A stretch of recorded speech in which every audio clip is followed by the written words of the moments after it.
Bonjour à tous, bienvenue pour ce nouveau numéro de Rencontre en terre inconnue. J'espère que vous avez le pied marin car aujourd'hui on laisse la terre ferme pour une balade sur la Loire à la découverte du fleuve Royal. Notre guide du jour, c'est un petit gars du cru. Venez, je vous le présente. Bonjour Aurélien. Bonjour Audrey. Bon alors tu nous emmènes où aujourd'hui là? Déjà, faut qu'on parte du port.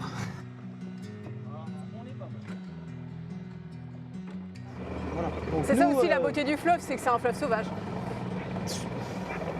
Oui, Oui, si tu c'est un veux, fleuve ça sauvage. plaît de dire ça, les lions sortent à 19h et puis voilà, ils aiment ça.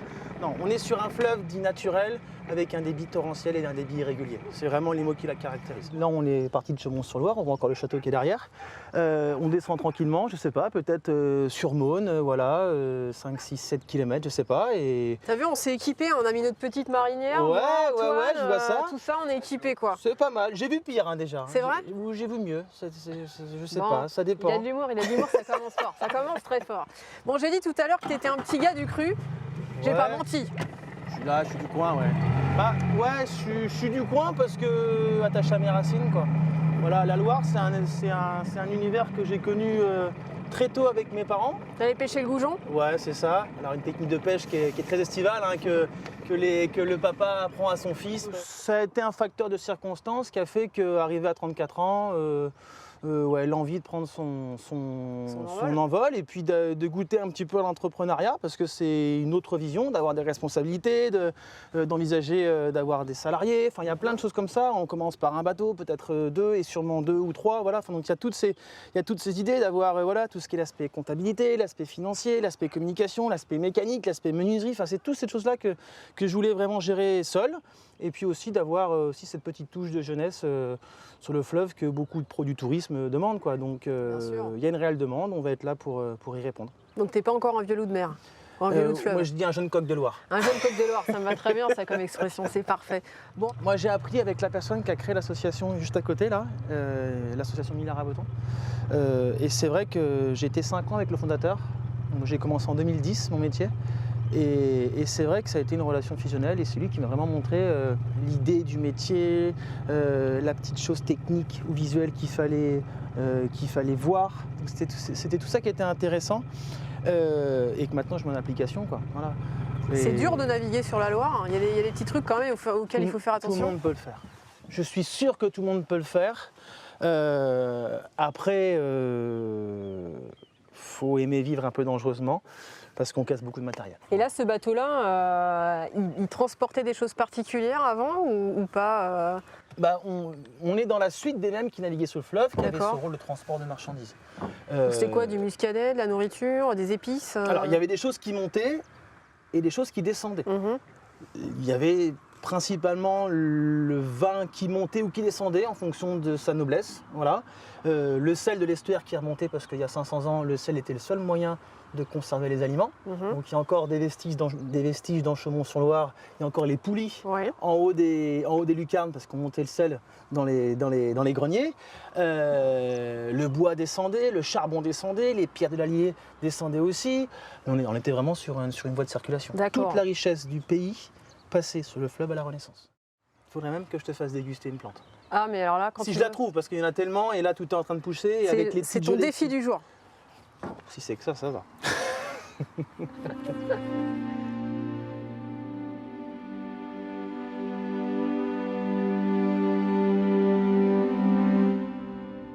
Faut le préciser, ça va être ta première année tout seul comme un grand. Ouais.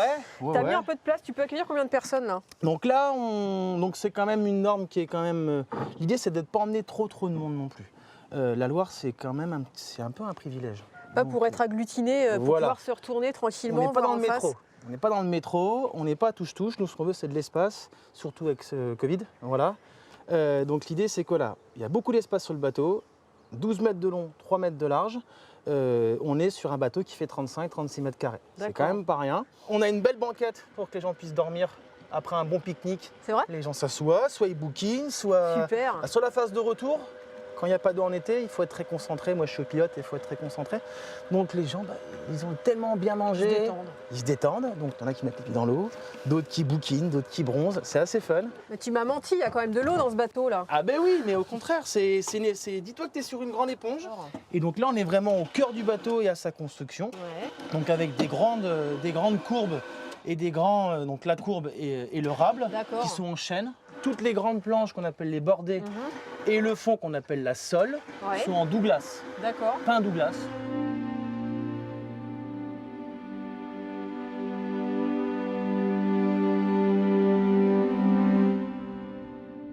La plante que je vais te faire découvrir, Audrey, elle n'est pas dans l'eau, mais elle est un tout petit peu plus haut que la berge. Elle est au milieu de la berge. D'accord. Et c'est les toutes petites fleurs blanches que tu vois. Toute petite fleur blanche que je vois. Là. Voilà. Ah oui, d'accord, ok. Et ça, c'est une plante qu'on peut manger. Bon alors, chose promis, chose due, on va goûter une plante. L'idée, c'est, tu prends la feuille D'accord. et tu la mets dans ta bouche. Ok. Tu la dégustes. Et il y a une petite Je odeur. la crache ou pas? Non, Tu peux, ou tu peux la consommer. Et puis tu as une odeur qui doit ressortir, quoi. Ça te fait penser à quoi? Tout de suite, là. Ah, de la feuille. L'ail. La fine herbe. Ouais, ouais. Ah mais parce que je suis une piètre cuistot, moi. Ah bah non. De l'ail, oui, Antoine, bien sûr. tu veux goûter aussi? Le premier mot qui te vient. J'aurais dit ail. Ouais, échalote, ail, fines herbes. Voilà. Et ça, c'est une plante que nos grands-mères mettaient dans les fromages de Et chèvre. ça s'appelle comment, ça? De l'alière. C'est une plante caractéristique du printemps sur le fleuve.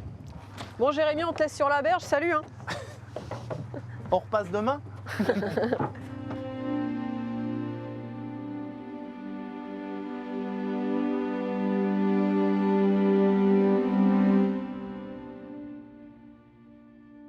Cette île-là, c'est une grande pelouse qui accueille les mouettes. Qui décolle là, hop. Et ils s'envolent, génial. Et les mouettes viennent très souvent se reproduire ici, sur la zone de pelouse. Donc Et interdiction pour nous, gens lambda, de venir pique-niquer ou quoi que ce soit. Bivouaquer, etc. Et il y a très souvent des organismes de protection de l'environnement qui viennent déposer des pancartes pour avertir très souvent sur les gens du coin ou les canoës de ne pas débarquer du 15 avril au 15 août sur les îles. Ça, c'est génial. Il y a 20 ans, ça n'existait pas, ça. C'est-à-dire qu'il y a vraiment une prise de conscience des écologistes, des politiques, d'essayer de montrer un petit peu, attention, n'allez pas trop sur les îles, il y a des belles choses à voir, mais laissez-les tranquilles. Bon alors là, c'est chute, il y a bébé qui dort. Qu'est-ce qu'on voit tout en haut, Aurélien? Alors là, c'est un endroit, Audrey, que j'aime bien venir parce que là, on est surveillé, tu vois. Donc là, il y a une dizaine de nids de hérons qui sont pas en construction. Le stade est déjà passé. Là, on est plutôt au stade de la couvaison. Donc, alors mâle ou femelle qui couve, c'est un petit peu compliqué de pouvoir savoir parce que les deux se ressemblent. Mais il y a à peu près une bonne dizaine de nids et chaque année ils reviennent, ils renforcent leur nid au mois de mars et les femelles vont couver ou mâles vont couver avril-mai et les premiers jeunes vont apparaître début mai, je pense. Et donc ça s'appelle une héronnière. Une héronnière. Tu vois Audrey, donc là on est sur un orme, donc c'est un arbre pareil qui est assez remarquable parce que dans notre région il n'y en a quasiment plus des ormes. Et tu vois il y a plein des espèces de cheveux, si tu préfères, des herbes sèches là. Donc on est à plus de 3 mètres par rapport au niveau qu'on a aujourd'hui. Et en fait, ça, c'est le niveau de février dernier, du 15 février dernier. Incroyable quand même. Où il y a eu une mini-crue, si tu préfères, mini-crue, ouais. avec 3 mètres d'eau en plus, quoi. Le fleuve est vraiment transparent. D'accord. Alors, c'est chouette pour voir les poissons, Ouais. mais écologiquement parlant, c'est un désastre. C'est une paloude qui est grosse comme une pièce d'1 ou 2 euros. On sait qu'elle est là en Touraine depuis autour des années 2010. Et elle remonte naturellement. Et en excès, elle filtre le fleuve et elle l'épure. Voilà, le problème c'est ça, c'est que quand il y a moins d'eau, elle va s'attaquer aux nutriments qui est quand même la base alimentaire des premières vies sur le fleuve, qui vont après être les maillons de la chaîne alimentaire. D'accord. Donc c'est un gros problème. Ah ouais. Donc, et d'où après en été... C'est pas une palourde sympa quoi. Voilà, et en été on a tous ces grands discours, les cyanobactéries, les algues filamenteuses, et patati et patata. Voilà, donc ça c'est un gros souci et c'est provoqué par la clarté du fleuve et l'apparition depuis une quinzaine d'années de cette palourde. Ça veut dire que quand on fait justement comme toi ces balades, on devient presque expert de la Loire parce que tu peux en 20 ans, 30 ans voir l'évolution justement de la faune, de la flore. On est consulté par des organismes de protection de l'environnement sur des oiseaux particuliers. Là, il y a quelques années, il y avait un couple de Milan. Moi, j'ai déjà vu avec mon chien quelque chose qui est exceptionnel sur le fleuve. C'était un butor étoilé. Donc, c'est des animaux rarissimes en France. De mémoire, j'ai vu un blonge nain, j'ai vu une spatule. Voilà, donc c'est des choses qui n'ont rien à faire ici. Ou très occasionnelles et qu'on rencontre. Donc là, après, on les marque. Voilà, donc on a aussi cette petite mission d'intérêt général.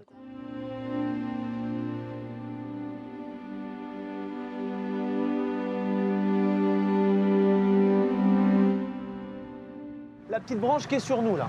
D'accord. Alors tu vois, juste là, attends, je vais rapprocher un petit peu. Regarde là, tu vois là, juste devant là, on voit que ça a été coupé en biseau là, tu vois. Ah oui. Ah oui. Quand le fleuve était à peu près à cette hauteur-là, le castor il est venu couper sa branche. Et on reconnaît ça parce que ça a été coupé en biseau. Toujours. D'accord. Enfin, les branches sont coupées en biseau et les arbres sont coupés en pointe de crayon. Le castor européen vit en famille, l'américain vit en colonie. Et là, tous les 1 à 2 km sur le territoire là, donc de la Touraine, on va avoir une famille de entre 5 et 7, 8 animaux. Voilà. Donc là, je suis sûr qu'à 21h, L'arbre il est mort. non, mais ils vont venir casser la côte. Ils vont venir casser la côte.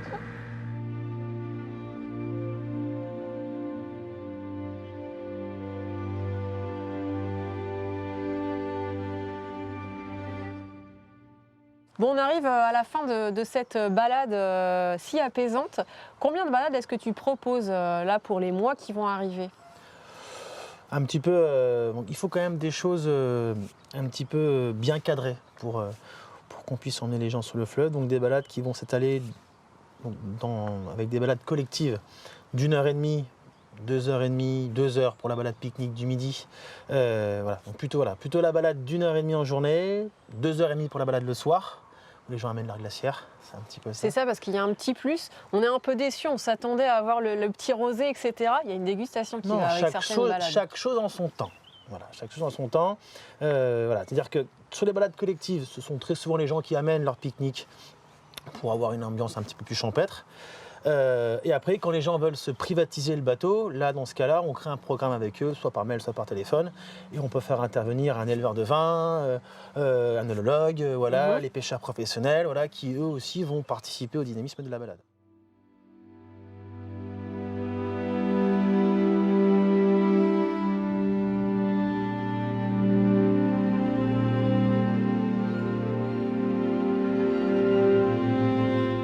Voilà, je crois qu'on a bien choisi notre journée pour faire cette balade sur la Loire. Si vous aussi vous avez envie d'un peu de détente, eh bien n'hésitez pas à venir voir le site internet d'Aurélien, Moments de Loire. Il vous dévoilera tous les secrets de la Loire. Quant à moi, je vous donne très vite rendez-vous pour un nouveau numéro de Rencontres en terre inconnue.